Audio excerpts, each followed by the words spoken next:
District officials struggle to figure out what's driving the uptick in crime. I often don't walk by myself at night. Is it synthetic drugs, illegal weapons, a shortage of officers?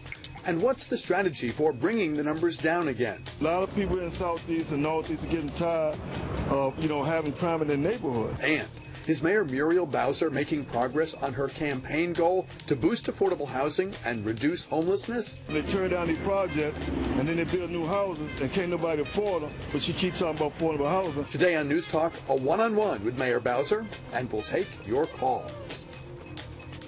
From News Channel 8, this is News Talk with Bruce DePoit. Hi, everybody. Welcome in on this Tuesday. So good to have you with us today. Our guest this time is the mayor of the nation's capital, Muriel Bowser, sworn in 7.5 months ago following 2 terms on the D.C. Council. Mayor Bowser, welcome back. Good to see you. My pleasure. We'll talk about the new hairstyle later. It's generating or some not. buzz. It's great to have you here. Thanks very much for your time. I want to begin with the topic that a media friend of mine described to me this morning in a text as, quote, the only issue people are talking about. I want to ask you about the spike in crime we're seeing in the district right now.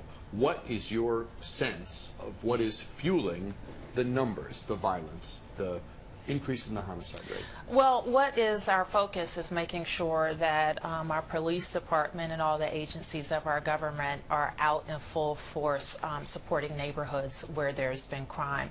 I know that you talked to the police chief last week, and what is clear is that a number of the violent incidents that we had have been fueled by different motives. And we have worked feverishly to make sure that we're attacking any issues that we see. We started the summer talking about getting in front of what we saw as a potential problem in our city, synthetic drugs, and we've certainly done that. We've also talked about making sure that we are following people who have been violent offenders and have been involved in a lot of the violent acts this summer. And we want to make sure that our laws and all of our partners are treating violent offenders as they should be treated to keep our city safe. We also, just last week, are focused on asking our citizens to help us. And every time we ask, they step up to the plate to make sure that we're getting illegal guns out of homes. What we've also seen is disputes escalate that could have been a shouting match escalates to a shooting. And so we want to ask our citizens, if they know of an illegal gun in a home, help us get it out of the home. Do you think the criminal justice system, I'm sure you've talked at length, you're probably talking with the chief every day.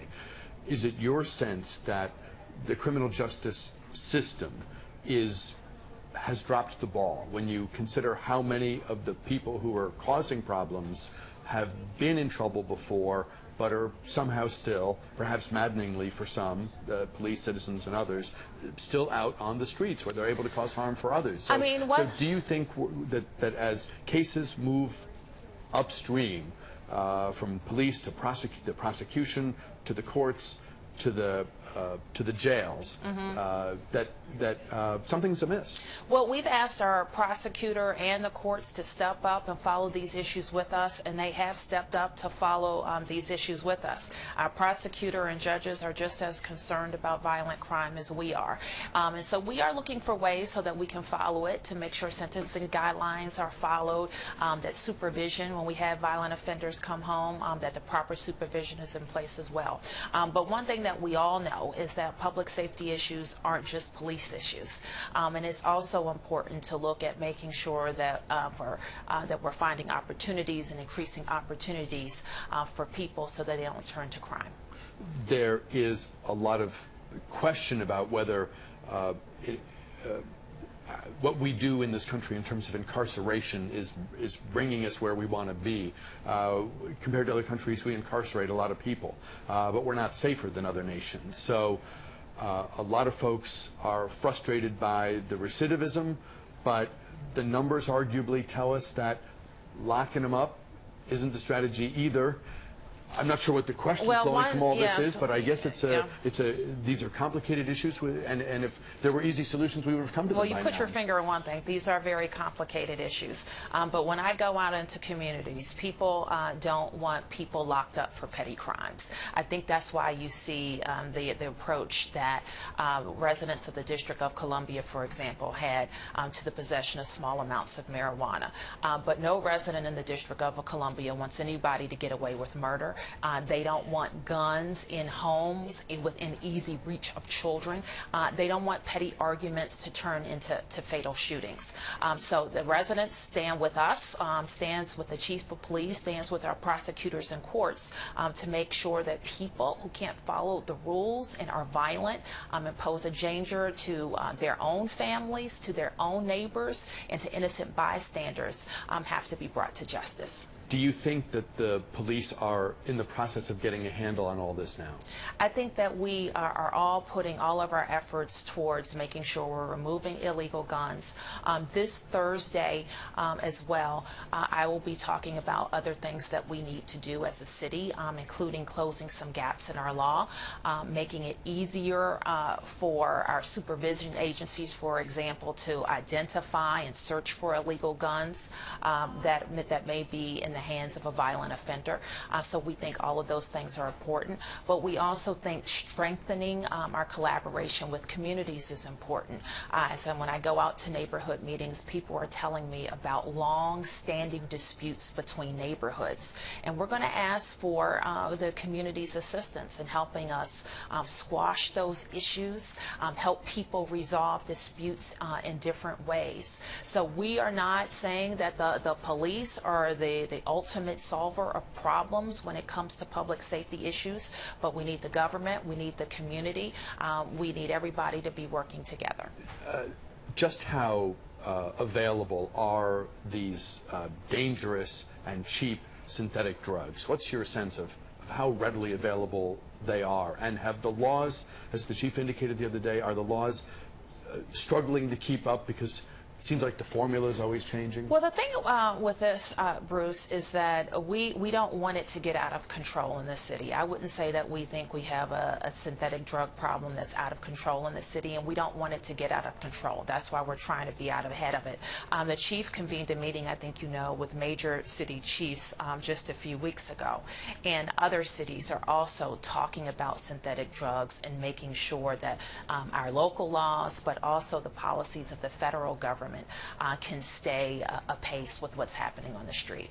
Phone lines open as we talk this Tuesday with D.C. Mayor Muriel Bowser. If you're watching us live in the 10 a.m. hour, that's when we can take calls, and we would certainly love to hear from you about whatever topic or concern you have. As we like to say, questions, comments, and suggestions welcome. At the number we posted to the bottom of the screen, 703-387-1020. That's our number. Dial in now while we have open lines. It increases the chances we can hear from you. We'll go to the phones as your calls come in. Yesterday, we were out talking to people, Mayor Bowser, and not surprisingly, we found a sense that the city just doesn't feel as safe as it used to. I want to play for you the comments of one person we talked with. I often don't walk by myself at night. I make sure that my boyfriend either meets me where I have to go, or I get a ride to take an Uber. I very rarely walk because I don't really see that many police officers like just driving around. They're usually parked somewhere. So I don't really walk by myself too much. Do you accept, Mayor Bowser, that many people in the city, visitors, residents, etc., don't feel quite as safe as they did? I know that there are a lot of folks going around asking people questions like that, and actually I think what residents are telling me is that they want to see more police, they want to see more foot patrols. I've heard that this summer, I've heard it every year that I was a member of the Council of the District of Columbia, and so yes, I accept that people want to see more officers and want to see more officers walking, and so that is a strategy that we continue to try to find ways to get more officers walking the footbeat. But I always like to remind people we live in a big city, and people should be city smart, and we will continue to have police on the street. The FOP says this is in part a numbers problem, that we have a shrinking department at a time when the population of the district has grown considerably. And of course, we welcome the growth. It's Yes. exciting to have the city attracting people Yes. again. But is there something to the observation or the complaint from the FOP that we have fewer officers with a larger population? Well, this is not news. You know that about 25 years ago, there was a huge hiring push in the Metropolitan Police Department. And you also know that police can retire after 25 years. And so we have been approaching this mark where police are retiring for a number of years. We have tried to address this head on. Just for example, in my budget, we put in a retention package where we're going to roll out this fall to retain officers who are in the first part of their career.